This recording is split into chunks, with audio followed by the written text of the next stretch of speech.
This is the Project Management Podcast. We bring project management topics to beginners and experts. Find us on the web at www.thepmpodcast.com or send your emails to pmpodcast@gmail.com. Hello and welcome to episode number 75. I am Cornelius Fichtner. This is the Project Management Podcast for the 25th of August 2007. Nice to have you with us.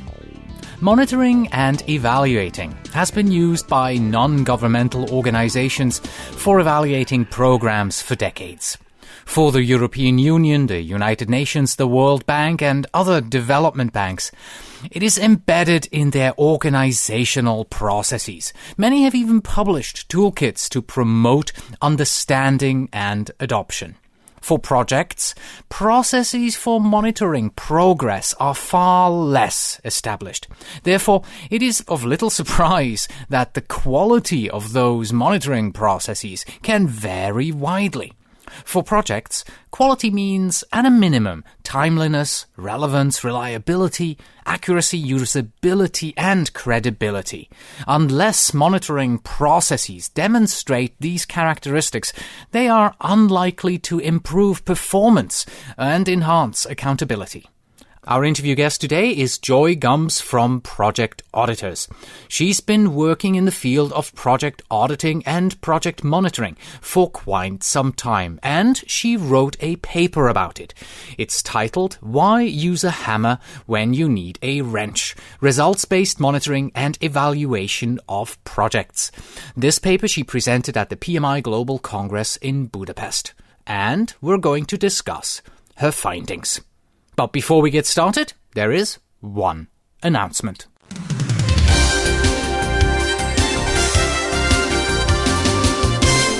Oh yes, we have a winner.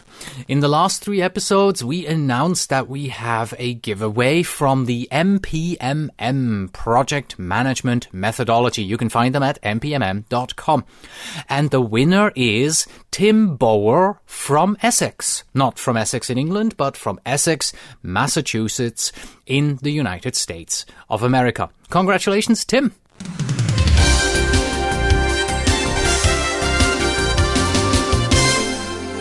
Today's episode is sponsored by BOT International, the provider of processes on demand. Are you setting up a PMO? Such things as PMO processes, policies, best practices, templates and tools, tips and techniques, executive dashboards, etc., etc., etc. can be quite time-consuming to put together in a usable manner. No mention to maintain. Used by more than 600 PMOs, Processes on Demand solves this problem by providing customizable processes and templates, policies and dashboards, and integration features to Microsoft Project Server and SharePoint. Installs in minutes and is fully customized in a day. To learn more, visit www.botinternational.com.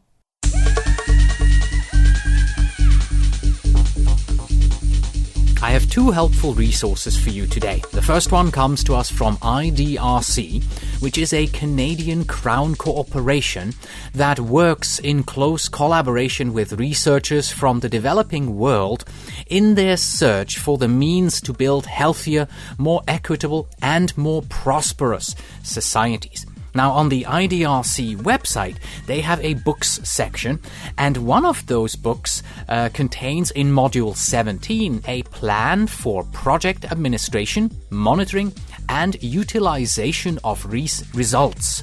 I like this very much because at the beginning, they show you a graphical overview, and you can see that, yes, monitoring is really just a small portion of the overall project. But when you design and conduct a health systems research and a project in that regard, monitoring is a part that you just simply cannot forget.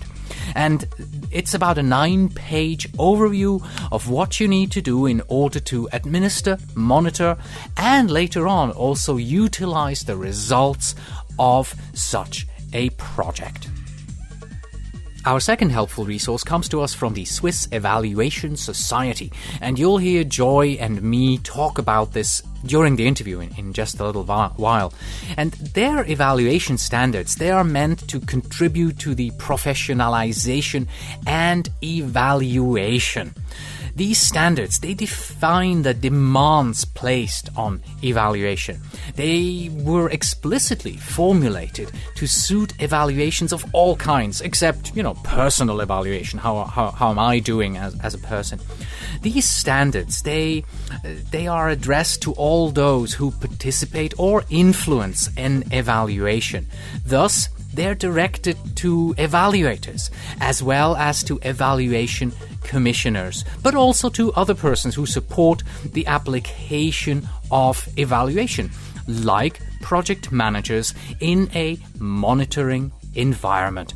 They have these standards in an English PDF version, and of course, on our website in the helpful resources section, we have a link to that right there for you. So if you want to take a look at these two helpful resources, surf over to the website, thepmpodcast.com, and click on the helpful resources link that you will find at the bottom of today's episode, which, as a reminder, is episode number 75. And now let's head right into our main topic, our interview with Joy Gums about project monitoring. Joy is a PMP and Senior Director of Project Auditors LLC. They are a project management consulting, training, and auditing company. They have provided project management services to Global 2000 corporations, the US federal and the Canadian national government, and to non-profit organizations like the United Nations. Prior to working with project auditors, Joy worked for PeopleSoft. With her expertise in ERP and cost systems, she has consulted to clients in Germany, Switzerland, Italy, the UK, and the Middle East. She led a project in Europe that successfully implemented PeopleSoft at a global pharmaceutical company in record time and has performed project audits at major companies for the UN. She has also worked with the US Marine Corps on the DIM HRS project, which is the largest enterprise resource planning implementation ever. Joy has also taught project management and auditing courses at major companies and at universities such as the University of California, the California State University, and the American University of Sharjah. She is the first female instructor to teach at the Abu Dhabi National Oil Company in the United Arab Emirates. She has also published numerous papers in project management and is an international speaker. And now, enjoy the interview. The Project Management Podcasts feature interview. Today with Joy Gums, Senior Director of Project Auditors.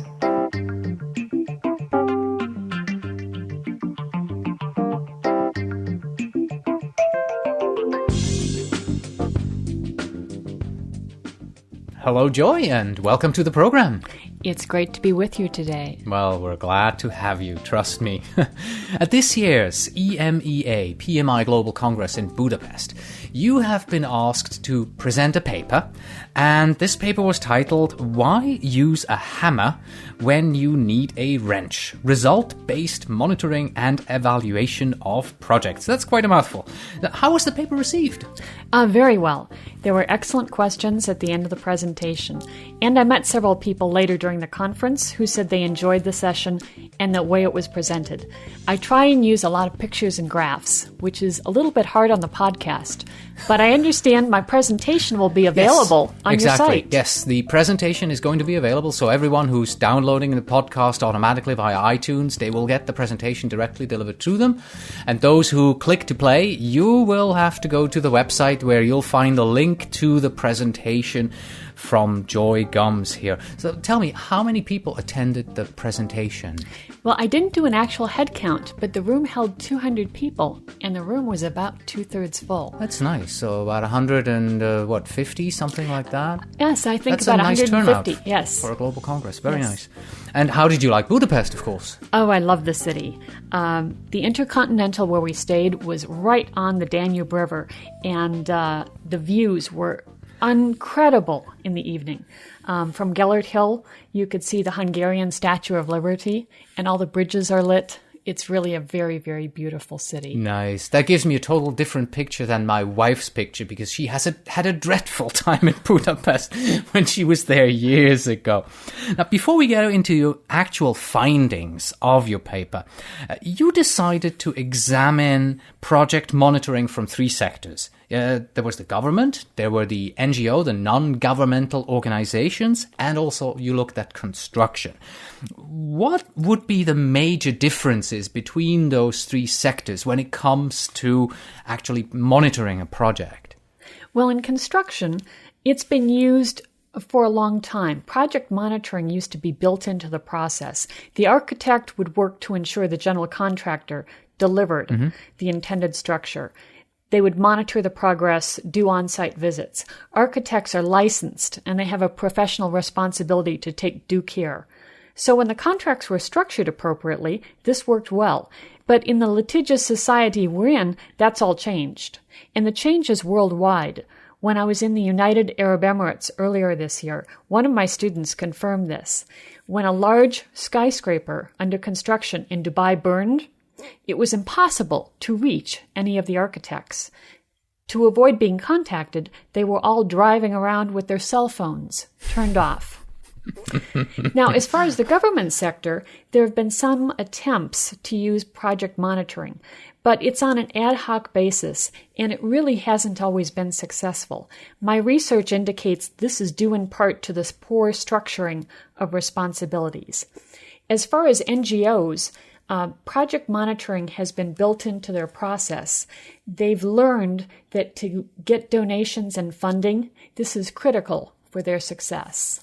So if I hear you right, that means that all of these sectors do their project monitoring in a certain way. Is there anything that all three of them do the same way? All of the sectors need to issue reports when they're monitoring projects. That would probably be the one similarity. But exactly what they're doing and how they verify what's going on the project could vary substantially. Why do we need project monitoring at all? I mean, if I listen around, many companies, their projects are going on, they survive without project monitoring. So why the need for project monitoring? The simple fact is all projects are not successful. The project manager should be in a position to realize this, but may not raise a red flag at the right time. And this can be due to a variety of reasons. But with projects getting bigger and the size increasing, it becomes essential as a form of governance to monitor projects. Was there any particular reason for you to go into this particular topic and write a paper about it? Was there anything that really got your attention and, oh, this is great? Definitely. There were two things that got my attention. One was there's a large number of PeopleSoft and ERP projects going on that take up tens of millions of dollars, and these projects are not always successful. And the other one was the Deepwater project, which the U.S. Coast Guard started several years ago. It's a $24 billion project, and they've wasted at least $100 million cutting 8 ships apart that have to be scrapped. It was just on 60 Minutes last Sunday. Okay.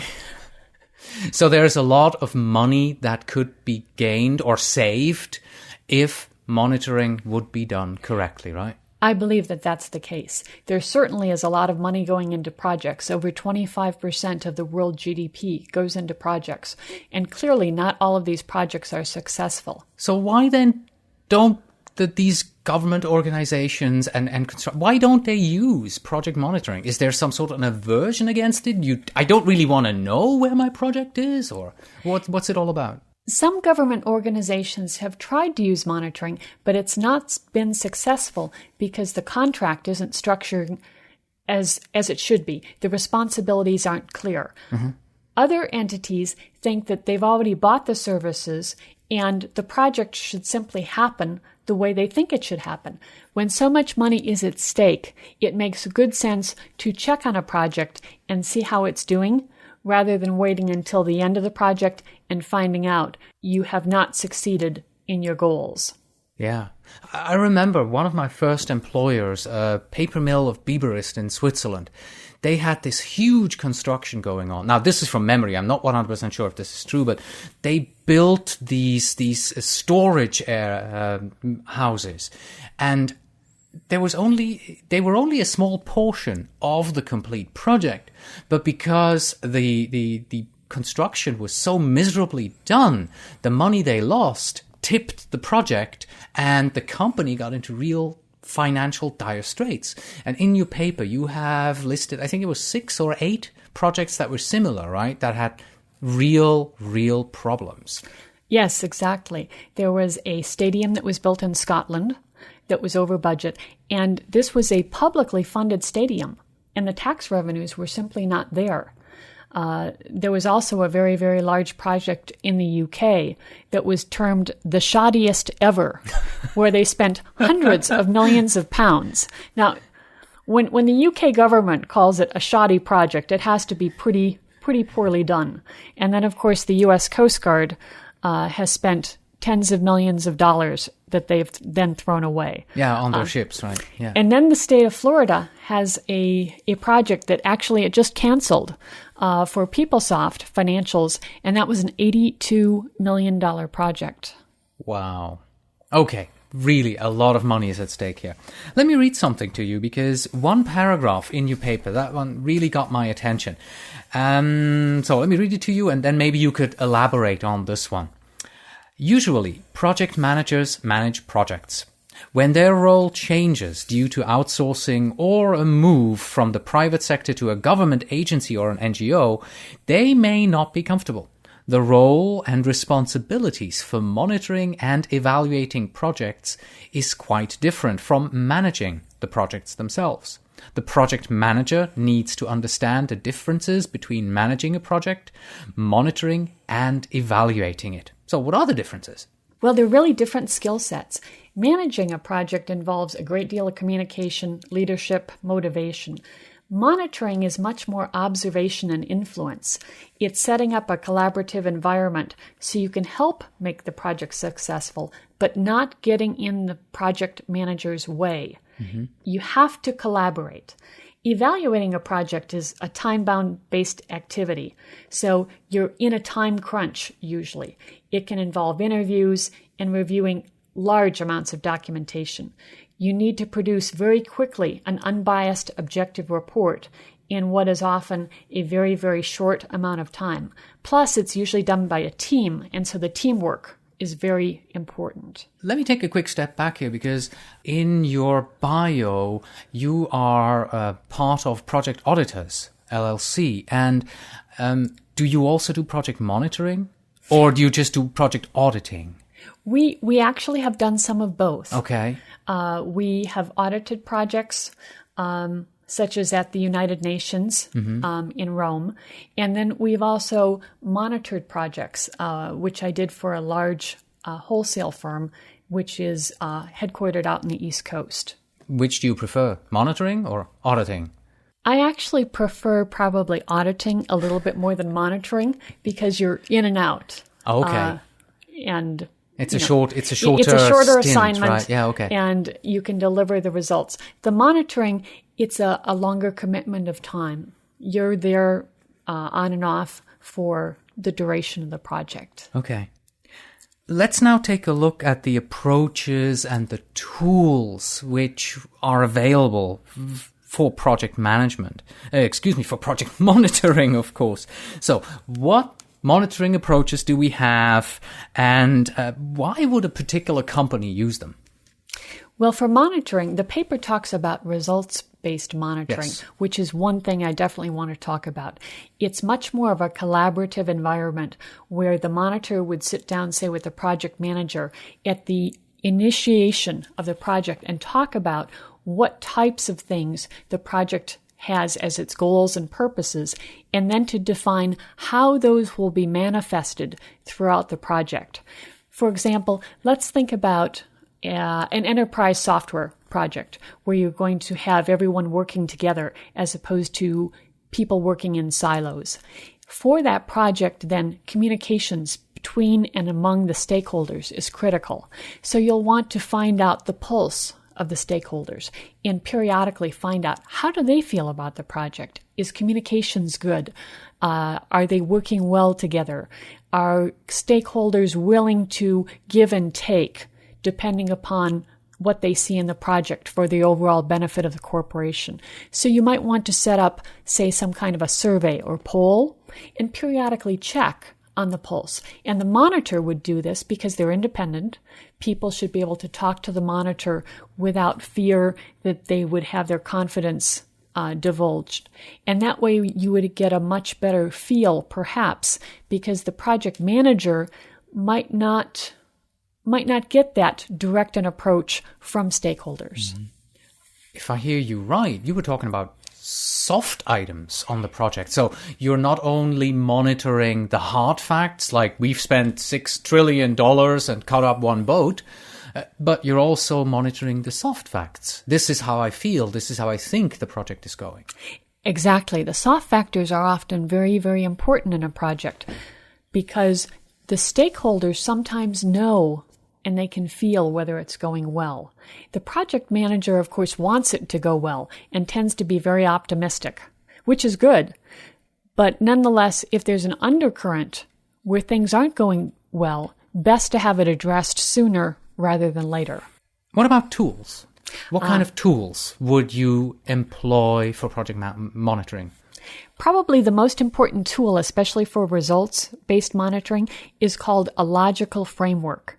And this is really just a form that helps you think through how you get objective and verifiable means of success. Right. I'm looking through your presentation right now, and if I counted right, this is slide number 17, I believe. The logical framework tool, right? Yes. Exactly. So on here you can see you've got your goals and your purpose. But then, how are you going to select the indicators that would indicate that this is going well? For example, your stakeholder pulse could be an indicator. Mm-hmm. Now, you might have other harder indicators too, such as the deliverables. Yes. And whether they were well received. Done. And exactly. Yes, exactly. Like oh, so you go from left to right. You define a goal, then you say, what indicator do I have to prove that this goal is on target? Then you go and you say, okay, what type of means of verifications do I have? Yes, you actually move from the bottom up. Oh, you move from the bottom up? Yes. Okay. You look at the inputs first. I see. And you say, okay, what can I check on as a means of verification and the indicators? And then I look at the activities, and I look at the activities that I'm performing, and then I look at how those outputs of the activities. So, for example, I could even do a pulse of how the stakeholders feel about the deliverables they're receiving. If they feel the deliverables are too large, difficult to read, not understandable, maybe those deliverables are not really what we need to have to achieve our goals and our purpose. Mm-hmm. Okay. I'm just, visualizing our listeners right here, the gentleman sitting in his car, going down the highway, wondering, what tool are they talking about? So to understand this, you really have to take a look at the presentation from Joy, slide number 17. The tool is called Logical Framework. And when you see it, it starts making sense. And go bottom up, which is what I didn't do. I went top down. So you have to go bottom up. And another important tool is standards that have been put out by a Swiss evaluation society. Yes, I read that in your paper. I was very proud of my fellow compatriots. Yes, since Cornelius is from Switzerland, that's always a wonderful thing to see what your fellow countrymen have done. It's a very, very good set of standards. It's very easy to read, very applicable, and it's really divided up into a few parts. It sets the standards for an evaluation and how it should have utility. It should be useful to the people who are going to use it. It should be accurate, of course. It should be conducted in a realistic and diplomatic and cost-conscious manner. So the standards are only about 20 pages in total. Okay. Very, very reasonable. It's available at www.seval.ch,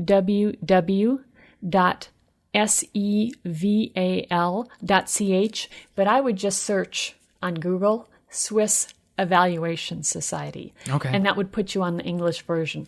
There's French and German versions of the site as well. Yeah, while we're talking about tools, I'm looking at the presentation, of course, and I flipped one page, and there's another tool, reporting schedule. Is that pretty much your communications plan from a project monitoring point of view? It's exactly that, Okay. Cornelius. You want to make sure that the people who are going to be informed on the monitoring know exactly when you're going to be reporting and what's going to be in that report as a high-level description. Mm-hmm. So it not only contains when are you reporting, but also what are you reporting on, right? Exactly. Okay. Would there be hard factors or soft factors? And then, who is responsible for that? Probably the monitor, but it could be in conjunction with other people on the project. There has to be input to these reports that he gives. Okay, so much for the tools. In your paper, you suggested a 9-step approach to building a project monitoring system. Now, we don't want to go through all the 9 steps in detail, but let's do a brief overview. Why don't you tell us those 9 steps that you've outlined, sort of just as an overview, and then we actually want to look at a project that you've suggested and see how that's going on that project there. Okay, so the first thing you want to do is conduct an inventory. You want to see what your organization is currently doing because, of course, as we all know, organizations tend to continue what they're doing, status quo. And so if there's anything in place for monitoring projects, you want to know about that. The second thing is agree on what you're going to monitor. What are the verifiable indicators? This is where you would sit down with the project manager and say, okay, how do we tell what success looks like? How will I know it when I see it? The third thing would be you'd gather some baseline data to see how things are going. If you're in the project initially, that would be your baseline data, but maybe the project's already started. So the sooner you gather the baseline data and find out where you're at, the better on those verifiable indicators. And then you want to build the monitoring system. That would be number 4. In other words, many of these things have to be done periodically, and it could be every month that you would do it or every 2 months. To gather data from various entities could take some time, and so you want to build that system. And then 5th, you'd want to then continue to do that throughout the project. Many of these projects that we've discussed are not just a few months. They're year, 5-year, some like the Coast Guard project are over 10 years in length. Mm-hmm. So you have to discuss how you're going to do this over time. And then, of course, you want to analyze and report on the information, which is number 6. Number 7 would be you would want to verify the quality of the information. In other words, how do you make sure that you're reporting exactly what the people need and that it's clear, that it's timely, that it's useful to them? If you're just reporting for the sake of reporting, there's no point in that. You want to make sure that people are using the data would be number 8, because even though it's helpful and timely and beneficial, they still may elect not to use it. Again, if they're not using it, there's no point in it.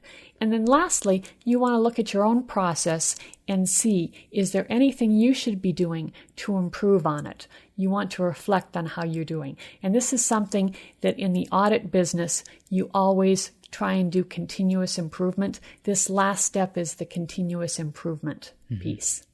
And that's really it. Yeah, and frankly, it doesn't sound like rocket science. It's definitely not rocket science. No. It's good project management. Yes.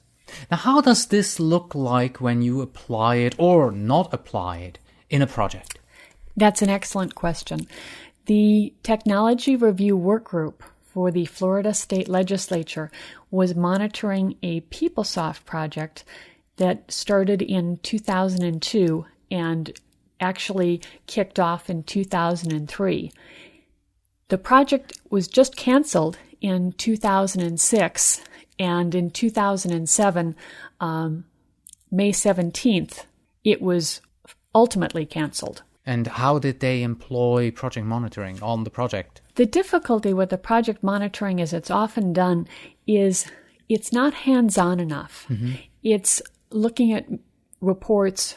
It's looking at It's attending meetings, but it doesn't go deep enough, and many of the people are not as well versed in project management as they could be. So next week, I'm going down to teach a course to the Technology Review Work Group on project monitoring and auditing. You bringing your paper and you're going to show them your paper? Possibly. Okay, so what were the mistakes that were made on the project? Do you know, and how did it come out during monitoring? Do you have any insight into that? I'll probably know more after I actually Okay. go down and visit with the people in Florida. Okay. Much of what we have spoken about so far, that applies to large projects, to multi-year projects like you've mentioned. Many of our listeners here, however, they're like me. They manage small project, medium-sized project, maybe occasionally a project that is a little bit bigger. What can we do? What would you say we small project managers should be doing in order to monitor our projects? Probably think more on the soft factors. Okay. To think more about your, say, stakeholder communications, about that pulse that we talked about. If you don't have a monitor, maybe set up one of your people to check on those kinds of things periodically, because that's really going to tell you maybe more than some of the deliverables or the other hard factors that you might otherwise consider. If you do have a project monitor assigned to your project, definitely work with them collaboratively. Don't think of them as a confrontational person. You want to work with them and learn as much as possible so that your project can be successful, because the monitor definitely wants a successful project, just as much as the project manager does. I believe the project monitor's job is not to prove that the project is going wrong.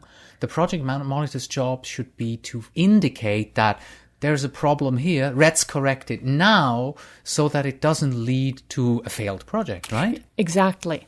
In other words, it's to point out the areas of concern more quickly so that they can be addressed. Well, thank you very much. Appreciate your time so far. We always end with the same 10 final questions. Are you ready for those? I think so. Okay. Number 1, what was your favorite project? Oh, I think my favorite project had to be auditing the United Nations over in Rome. Oh, wow, I can imagine. What project would you like to have managed? I think I would have liked to have managed the Dimers project. It's the largest PeopleSoft project in the world. And they're about in the 10th year, I think, of implementation. Wow. It's taking them a while. And when I say 10th year, I think the idea was floated in 1996 or 97. So That's a large and long project. Number 3, what is your favorite project management book? I think Project Management for Information Technology. Do you happen to know who wrote it? I do. Cindy Snyder and Frank Parth wrote the book. It's really easy to read. Very simple. Number 4, what is the topic of the next seminar that you're planning to attend? Or give, in your case, because you also do training. I'm actually presenting at the ISACA conference in September, but it's on a security-related topic. It's on payment card industry standards. Number 5, what is the best way to make a project fail? Don't involve the stakeholders and users. Number 6, how do you like to celebrate a successful project? Oh, I definitely like to have a wonderful, wonderful lunch with all my team members. Number 7, in your projects, where do you focus most of your attention in order to be successful? I think I focus it most on the communications, but I'm also very torn because I like to get the technology right. And when the stakeholders feel the technology is being addressed and they're communicated with, then you've got the best of both worlds. Number 8, if you weren't a project manager, what would you like to be? Well, I like to audit a project management. So I guess an auditor. Number 9, what is the one thing that a project manager cannot live without? Oh, they can't live without their laptop. Okay. And finally, number 10, the oldest question in project management. What is more important in a project manager? Is it project management expertise or is it industry expertise? Oh, I have to go 50-50. You can't do one without the other. I think it's easier to learn the project management as opposed to the industry expertise than the other way around, though. Brilliant. Thank you very much for your time today. I appreciate that you came by. It was a pleasure to be with you. And that was our interview with Joy Gumbs on project monitoring. Let me remind you that you can find a link to the book that Joy recommended on the books section of our website.